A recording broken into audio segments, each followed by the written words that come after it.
Войди. Ассаламу алейкум, Шахи. Я по делу. Вахалейкум салам, присаживайся. Я к вам насчет земли. Надеюсь, мои документы готовы. Я в курсе. Надо твои документы.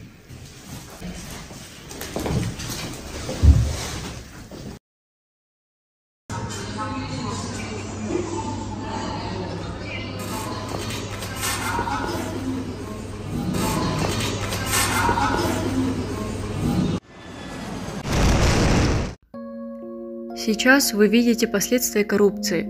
Данная трагедия произошла утром 27 декабря 2019 года. Авиалайнер выполнял плановый внутренний рейс, но при взлете потерял высоту, резко повернул вправо, пробил бетонное ограждение и врезался в незаконно построенный жилой дом в районе села Гульдала.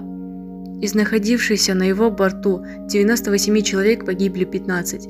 Из-за незаконной продажи земли на месте, где не должно быть никаких зданий, самолет не смог совершить мягкую посадку. По причине того, что сотрудники земельных отношений не думали о своих действиях, погибли люди. У коррупции не бывает хороших последствий. Коррупция приносит только разрушение. Поэтому каждый человек должен думать о своих действиях.